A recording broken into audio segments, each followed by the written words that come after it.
Ngamu Ciao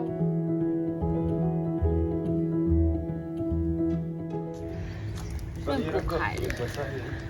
Rồi buộc hải đấy chị đi quảng Sigi nga mayam se ngamu se asagi Sigi ngamu se kg ani ga gram jani ne ba adu da lupa chani ga kun khakta ne ba adu da adugi ngamu se leiba chatpada porom do mayaw ro me na porong asubung gam thong ne hujinga aduga heyeng na sigi singaprom ne ngaprom si su lawba yaw gre aina ngaprom si ga heyeng soibung ga ma iro lage loi phange si da de tawris yung chap manare si aina lawri ni ngasai peli tawri si se khoi gi babana keno thunga si lawraga thunga tolaga chaninge hai aduduna magi thage tawbone delhi da laiye huje delhi da di phangdamni na ko dugine aina lawjabane china porongga soibungga thongage sidi porongga soibungga thongge sina kano leire na kopi leire aging khol dagini moro tekpa leire sing leire agi sing sidi to try oibadagi aina thamjabadone sise duga janam leire mo tilau leire dagi sina ahan mathakadaba hing leire adagi methi leire jira leire tespata leire adagi matar gidang leire adagi alu leire sina samaroi leire phadibom leire tika ngana sida leire mayam akoi gi imung da kakching da thong kakching nambadi marku si khokna dabne ko adubu kakching da di porom je maku di khokna dabne ba akoi di maku khokte ko admaina khetlaga khaktang adum toe ba adu aina imphal da thong ba chaba da di maku du phajana kaino tawe khoktoe aduga thonge ba ko adu khoirom da di akoi gi imung da di hai dare ko khoi imung da di maku si khetlaga khaktang adum toe aduga adumai dum thongage aigi akhoi hainabi mongda aduga aini ngasi thongjaga doribase aigi imana thongba mongdani adu thongake haidi ain thongi singji imadagi tamdana kana tamni aduna imana thongba mongdani thongjaraktoisi aduna yingminasi aini kamaina thongi haibado thongasi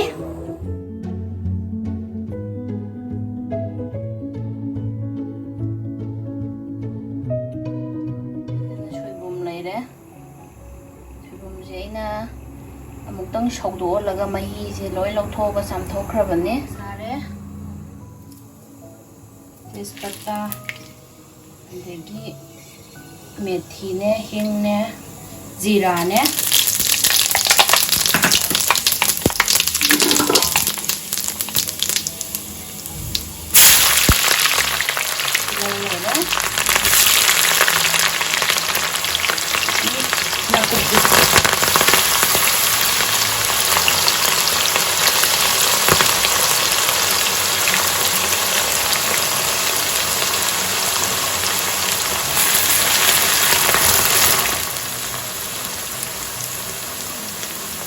sanam sing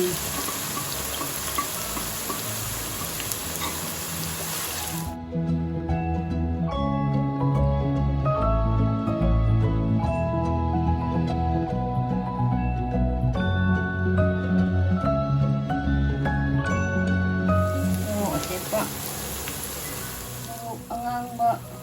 mapondo Kashmiri lal mirch do adidune duga sigisina umuro asuba sina mahi haunaba macha do khidang hapke sina ukhai gi doine ba adu porom ji toidi dabne yam olasu nga taiga manadamne porom thonga na amta toidamne dum olaga so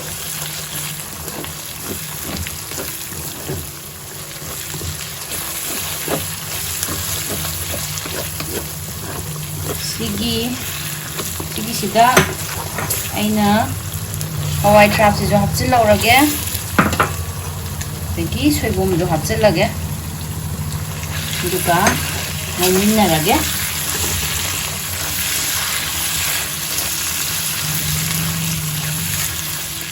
मचू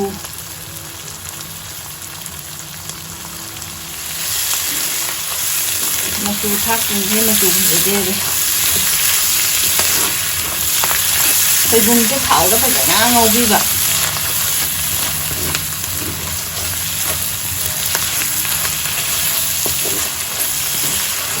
सिगी ngasingi toihallase yabako toihandoineba adugo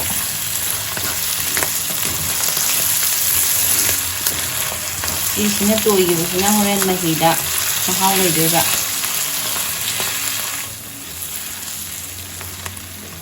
यारदि सिदा nga हापचिल्लगे थुम हापचिल्लगे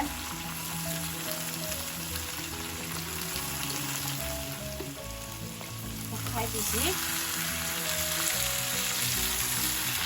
या ओलाजुदि अमता तोयररोइदबनि सि ngaसिदि पोरोमदि सुंतोय तोयदबनि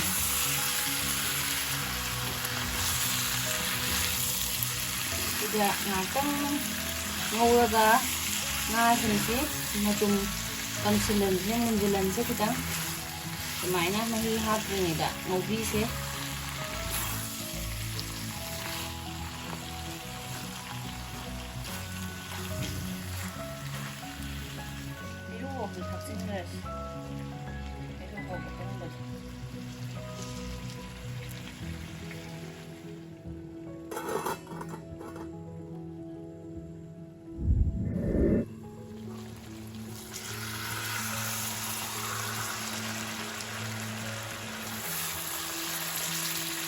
ngaasi toiroi hairagasu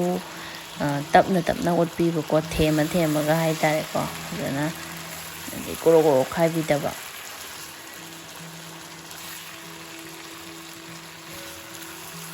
minute ani ahum gumbadang mai leitharaga makhong kupsillaga thambisebako tasinnaba ngaktang minute ani ahum godang thammaga amuk yengse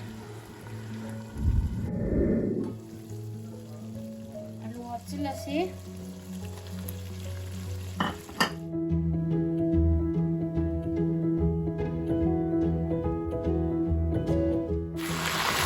ngasi dum tasillebako aduna mahi hapage mahi hapaga fazana shauhallage aduga mulalasi aina hapsadoisi chinghi machini ko ching ahan bagi chamgi bagi keno do lokhokre mahi do longthoe aduga amuka anirak subagi chamagi mahi do naina sida lahowraga thambani nga thongbada chinghi machin hape koi madi hawe haye sina hawe aduga soibum hapani na soibum jisu sina thothalle aduga sigi sina sing asaba sahallaga thamba soina hape fazana shawallage Segidi otrasu yarni dagi alusi mulakana kakak lokhatlaga khara lokhatlaga keno tawhallage nang khairaga tawrage shawallasi mai kanna lekhatlaga fazana shawalle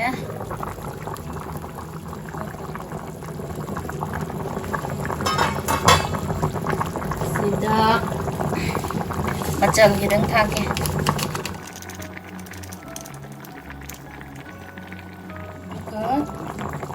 जीरा powder खिदा खाइरगे येंगे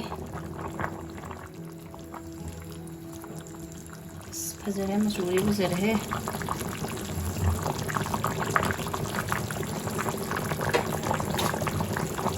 सामरोय खरा थक्सिनगे अदुगा फतिगोम खिदंगा थक्सिनगे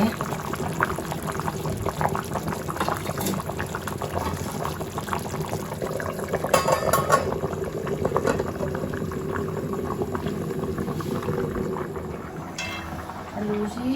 खरा थांगदरगा नंखाइगे มุนเฉลี่ย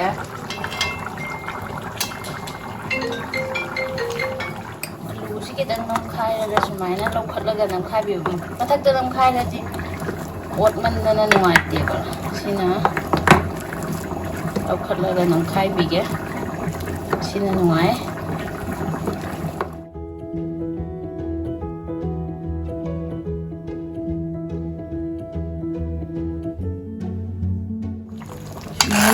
งากุมมาทุ่มไปสินะยวดกี่ครั้งที่ตั้งห่าวอยู่นะก็นี่ที่กันนากุมมาคือที่เบสันกักสู้ฮับสู้ยาวๆด้วยที่พวกยี่มุงเดือดทุ่มไปที่เบสันฮับเต้นั่งสิเลยเอานี่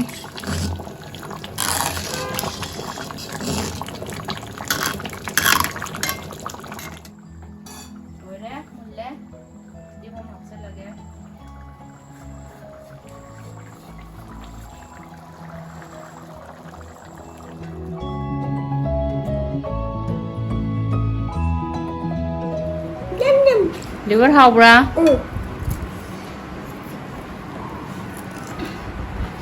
ร่างจับอ่ะ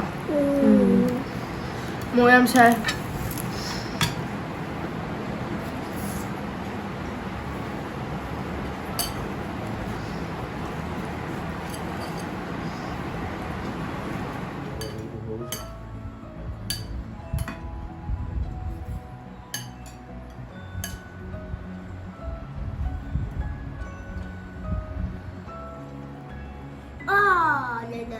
เอาปะ